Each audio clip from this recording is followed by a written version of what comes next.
Muy buenas noches, bienvenidos a un programa más de Modernización en Marcha. Quiero contarles que en esta ocasión hemos salido del estudio. Nos encontramos en la SAE, en la Secretaría para Asuntos Estratégicos de la Presidencia de la República. La invitación para que usted se quede con nosotros en estos próximos 30 minutos. Daniel, a continuación les cuenta el tema de esta noche. ¿Cómo estás, Daniel? Buenas noches. Muy bien, Nancy, contento de estar aquí contigo y pues comentarle a nuestros amigos televidentes que esta noche estaremos hablando acerca de la visión de este gobierno en el manejo y la solución de los principales conflictos y demandas que la población externa pues en las distintas formas de manifestarse, como son las redes sociales, como son incluso las marchas de calle. Pero para ello vamos a estar haciendo un vistazo hacia atrás y vamos a reflexionar sobre algunos momentos históricos que el país vivió, incluso antes del conflicto armado de la década de los 80. Y precisamente este programa está siendo transmitido en el marco de conmemoración de la fecha 30 de julio de 1975. Daniel, es segurísimo que muchos amigos televidentes recuerdan esta fecha porque fue un acontecimiento histórico muy importante que vamos a estar abordando en este programa. Pero por supuesto queremos presentarles al invitado de esta noche. Estamos hablando del licenciado Hato Asbun, secretario para Asuntos Estratégicos de la Presidencia de la República. Es un gusto, licenciado. ¿Cómo está? Buenas noches, muchas gracias. Muy bien. Un saludo a todos los televidentes del Canal 10. Muchas gracias por estar aquí con ustedes. Este es un set prácticamente perfecto. Con mucho gusto podemos empezar a platicar sobre esa situación y lo que vivimos actualmente. Muy bien, pero para comenzar abordando el tema, quiero invitarlos para que recordemos esa fecha, 30 de julio de 1975. Entremos en contexto, por supuesto, atentos. En la tarde del 30 de julio de 1975, una marcha pacífica inició su recorrido en la Universidad de El Salvador, conformada principalmente por estudiantes universitarios y de secundaria, que fue reprimida violentamente a la altura del Hospital Rosales por miembros de la Guardia Nacional, la Policía de Hacienda y la Policía Nacional. El presidente militar Arturo Armando Molina y su ministro de Defensa y Seguridad Pública, el general Carlos Humberto Romero, decidieron utilizar aviones, tanquetas, fusiles G-3 y bombas lacrimógenas para acercar el avance de la marcha y disolverla. Los jóvenes intentaron huir tirándose del paso a desnivel de la 25 Avenida Norte o subiendo el muro del Seguro Social. Muchos lograron sobrevivir porque fueron auxiliados por médicos y enfermeras para esconderse y despistar a los cuerpos de seguridad que intentaron apresarlos y muy probablemente desaparecerlos. Hubo capturados que no aparecieron nunca. La marcha era una manifestación de descontento ante la intervención del Centro Universitario de Occidente ordenada por el presidente Molina unos días antes para impedir el tradicional desfile bufo que los estudiantes realizaban cada año durante las fiestas Julias en Santa Ana, para hacer crítica al gobierno. 38 años después, el número de personas asesinadas y desaparecidas aún es un interrogante. Jamás se realizó una investigación oficial sobre lo que ocurrió, ni mucho menos se juzgó a los responsables. La represión militar a la marcha del 30 de julio de 1975 constituyó uno de los hechos más sangrientos previo a que detonara el conflicto armado. Bien, y en la nota que acabamos de apreciar podemos ver la recopilación de algunos datos de esa marcha que se realizó el pasado 30 de julio de 1975, que termina de una forma trágica debido a la represión del gobierno de aquellos años. Licenciado Asbun, ¿qué se podía apreciar del accionar del gobierno? ¿Cuál era la visión realmente de ese gobierno? Una dictadura militar realmente que no dejaba o no permitía una libre expresión de los principales problemas que la población sentía y vivía en esos años. Bueno, ese fue un acontecimiento como muchísimos más que se dieron durante esas décadas, década de los 70, década de los 80, que expresaban una situación de represión, el eje fundamental a partir del cual el aparato de Estado se mantenía era la represión. Por eso estructuraba aparatos de seguridad orientados fundamentalmente a la represión, a detener, digamos, las crecientes demandas populares.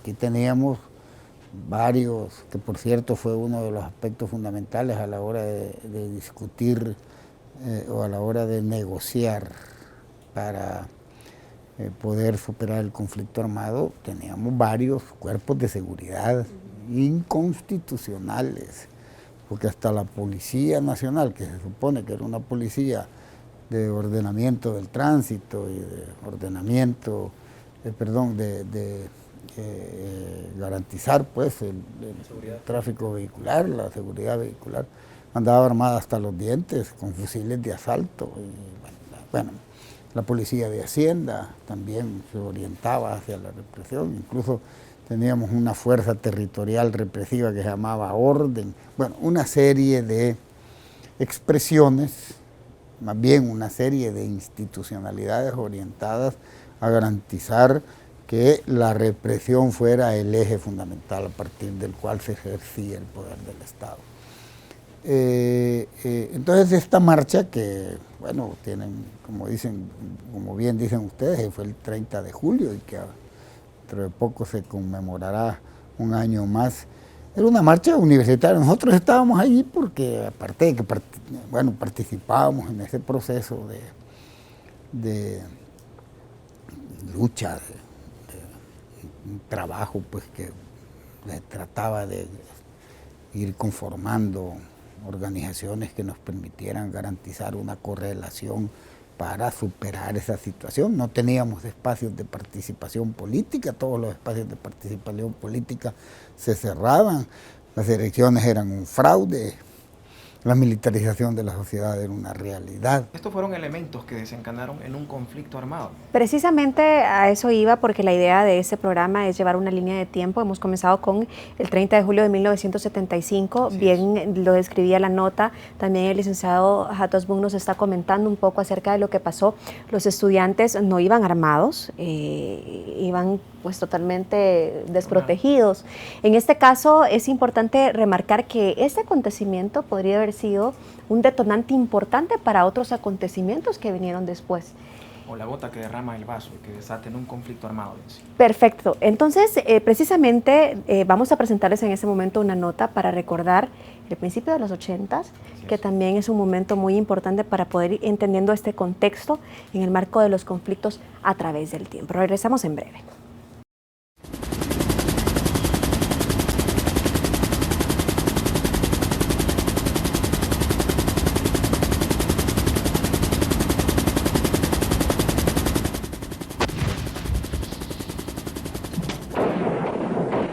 La guerra civil fue una expresión extrema del conflicto interno ocurrido en El Salvador. Avancen. Por más de una década, la Fuerza Armada y el Ejército insurgente hicieron de la violencia la forma privilegiada de defender y de instaurar un determinado régimen en el país. Los intentos por legitimar procesos electorales y la presencia de autoridades civiles en el gobierno y en la Asamblea Legislativa no fueron suficientes en esos años ante la magnitud y la crueldad que alcanzó la represión sistemática contra la población organizada o bajo sospechas de estarlo. Desde el asesinato selectivo, las detenciones extrajudiciales y la tortura como forma de intimidación, se llegó a perpetrar masacres, bombardeos y destrucción de población y ciudades enteras, cometidos por estructuras élite y hasta ilegales, amparadas en la institucionalidad del Estado, como los batallones de reacción inmediata y los escuadrones de la muerte.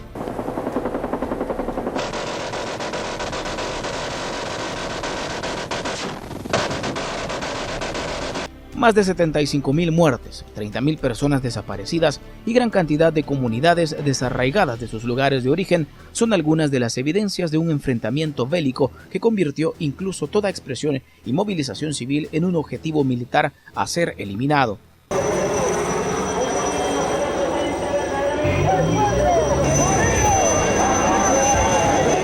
El saldo trágico fue una sociedad polarizada y confrontada hasta el extremo y numerosas víctimas de graves violaciones a sus derechos humanos y libertades fundamentales. Licenciado Asbun, y luego de recordar esos acontecimientos precisamente al inicio de los 80s, podríamos decir que la sociedad civil empezaba con una respuesta diferente, ya empezaba a tomar el contexto otra tonalidad. La respuesta ya era vía armas, no solamente era una manifestación pacífica. No, a ver, vamos a ver.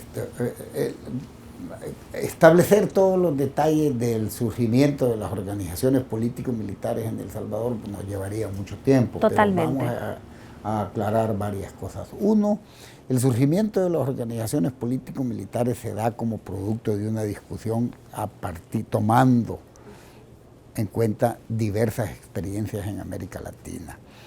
Y se da también como el desgajamiento de una discusión interna en algunas organizaciones. Esta historia tiene muchos, pero muchos pasajes, ¿verdad?, en los que ha quedado, en los que han quedado del camino mucha gente que dieron su vida, dieron sus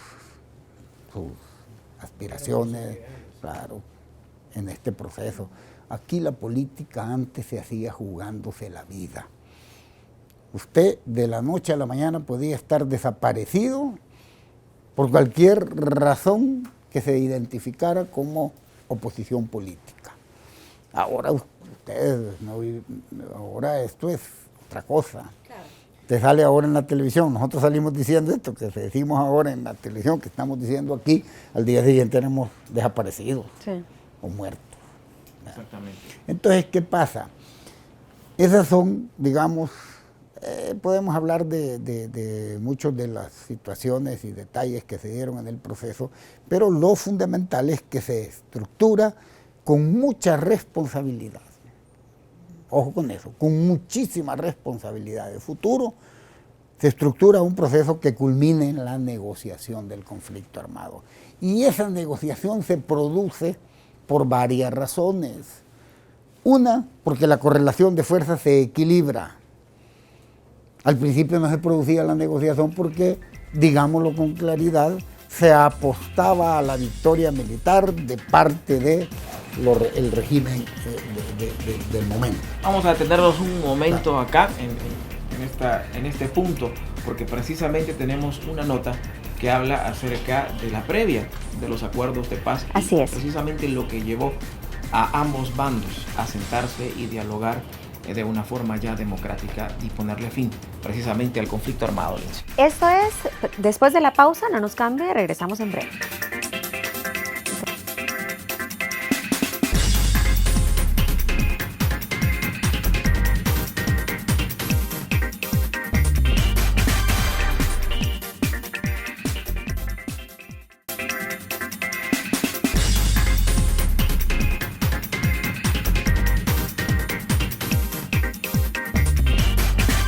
Gracias por continuar con Modernización en Marcha. En esta noche estamos abordando un tema sumamente importante. Precisamente estamos haciendo una línea de tiempo reflexionando sobre algunos acontecimientos históricos importantes de nuestro país para reflexionar de la nueva forma de abordar los conflictos de la actual administración. Quiero contarles que hemos hablado un poco acerca del 30 de julio de 1975.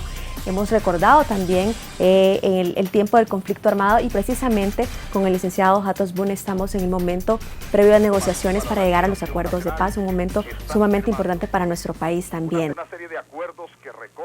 El 16 de enero de 1992, en el castillo de Chapultepec, México, se firmaron los acuerdos de paz que pusieron fin al conflicto armado, después de casi 2 años de negociación entre el gobierno salvadoreño y la guerrilla. Se marcó el inicio de una nueva época en la historia salvadoreña, forzada por la trágica intensidad alcanzada por el enfrentamiento militar a finales de los 80 y la decidida intervención de la comunidad internacional. 4 fueron los propósitos principales del proceso de negociación: terminar el conflicto armado por la vía política, impulsar la democratización del país, garantizar el irrestricto respeto a los derechos humanos y reunificar a la sociedad salvadoreña. Entre los compromisos importantes que se asumieron se encuentran cambios en la doctrina de la Fuerza Armada, su depuración y el desaparecimiento de estructuras paramilitares, subordinándose al poder civil únicamente para la defensa de la soberanía del Estado y la integridad del territorio. La desaparición de los antiguos cuerpos de seguridad y la creación de la Policía Nacional Civil, desligada del Ejército y regida por una doctrina democrática. La creación de la Procuraduría para la Defensa de los Derechos Humanos como garante del respeto de los derechos y libertades fundamentales.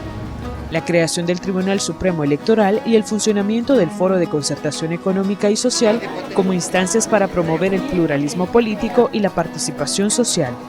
Fueron un conjunto de acuerdos que modificaron la Constitución de la República para dar paso a la pacificación del país, construyendo una nueva institucionalidad del Estado. Bueno, lo que tipifican ustedes como previos a las negociaciones, bueno, se dan situaciones de planteamientos posibles para sentarse a la mesa, pero lo más importante es establecer, por ejemplo, por qué se da la negociación y qué tipo de negociación se da, porque esto es muy importante para entender el actual momento, los momentos que vivimos actualmente. Las causas de la negociación son varias, yo voy a centrar por lo menos algunas. Uno, porque se equilibra la correlación. Se decía en ese momento, bueno, miren, entreguen las armas y nos sentamos a negociar. No. Porque el problema no era el acallamiento de las armas nada más, porque entonces sería irresponsable. El problema era que estableciéramos sobre la base de un compromiso firmado y después que surgiera de ese compromiso un proceso de transición vigilado por la misma Organización de las Naciones Unidas para garantizar el nacimiento de una transición distinta. Y entonces no es cualquier negociación.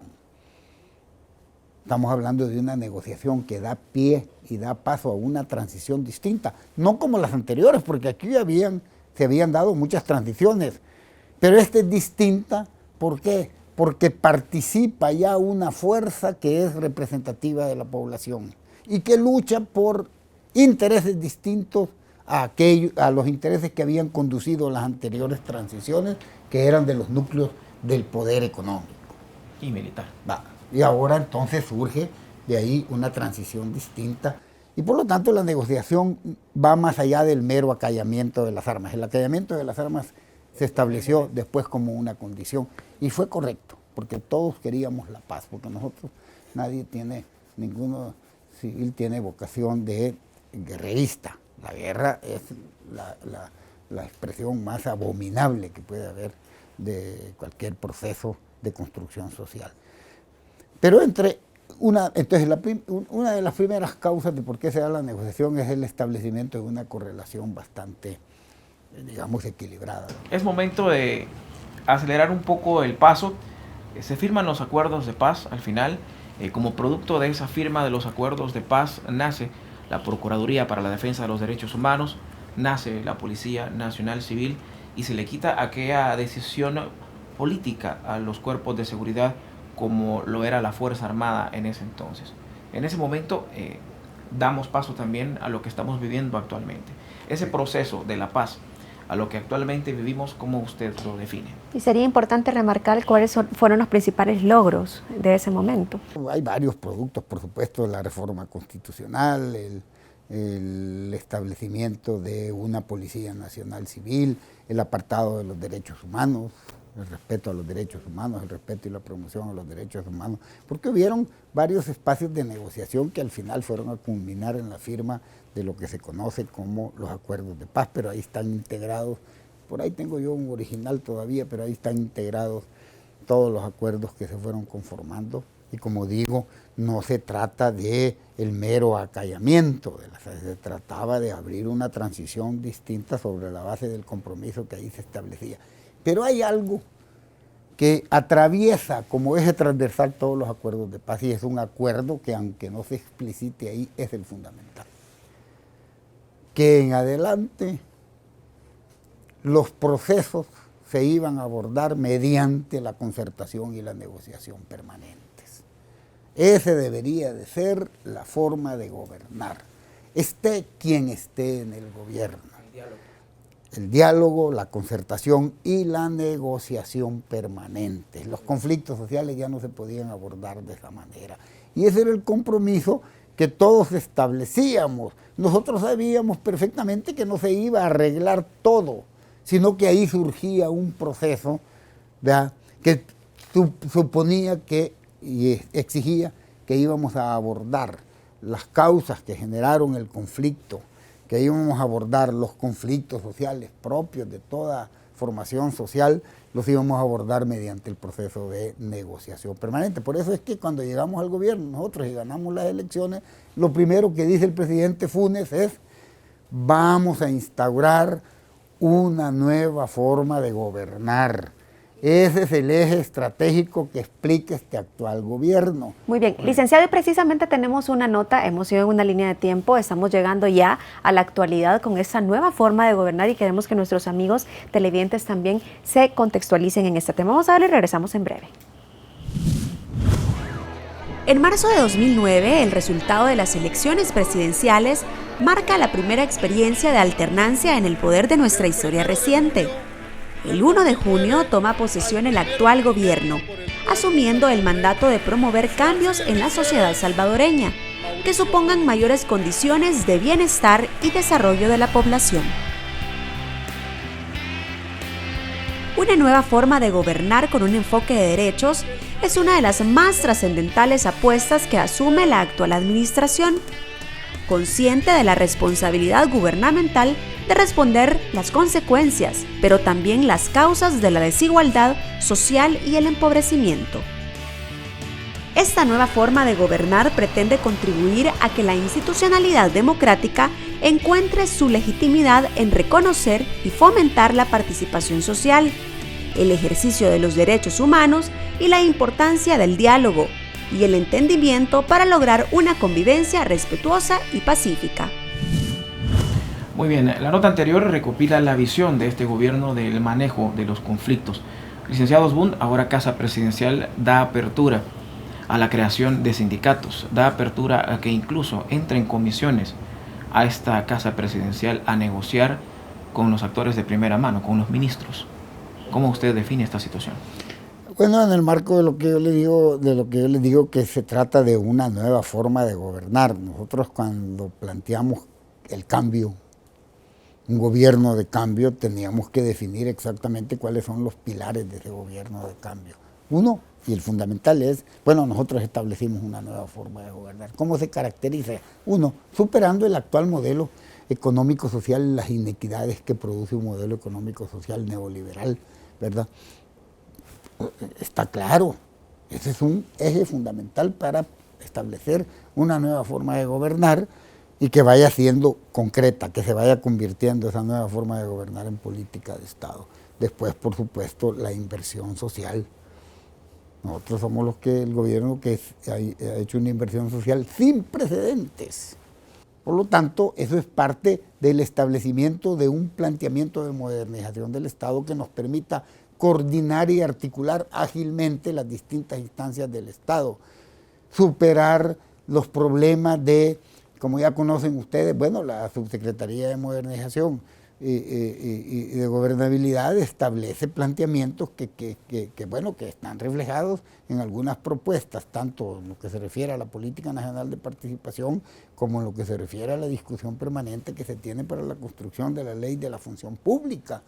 ¿Por qué? Porque el tema de la modernización del Estado también integra la necesidad urgente de garantizar el que se atienda a la gente y que se atienda bien. Precisamente eso quiero remarcar, la modernización del Estado. Dentro de la modernización y el actuar del gobierno, en este momento hay participación ciudadana, hay acercamiento a la ciudadanía, hay una nueva forma también de abordar los conflictos, una nueva forma de diálogos también, de acuerdo al tema que estamos tratando en esta noche, porque la gente puede tener la oportunidad de libertad de expresión, que es algo totalmente diferente a lo que hemos venido viendo en esta línea de tiempo esta noche, licenciado. Antes, ¿qué pasaba? Nos echaban a los cuerpos de seguridad. Exactamente. Y más allá de los cuerpos de seguridad, porque aquí habían también escuadrones de la muerte, terribles. Bueno, ahora, ¿qué pasa? Lo recibimos aquí en Casa Presidencial. Conflicto, está bien. Si nosotros no negamos el conflicto como parte de construcción de un proceso, si no hubiese conflicto, el proceso no sería real. Si hay contradicciones y todo proceso tiene Por supuesto que tiene contradicciones y no la realidad es contradictoria. ¿Sabe cuál es el arte de la política? Saber interpretar adecuadamente la contradicción y resolverla. Ese es el arte del quehacer político. Por eso cuando uno entra a una negociación, lo primero que estudia y establece cuál es la contradicción que hay ahí. Y quiénes son los que están ahí. Y qué representan. Y qué representa uno. Y cuáles son los ámbitos y los límites de esa negociación. Y decir siempre la verdad.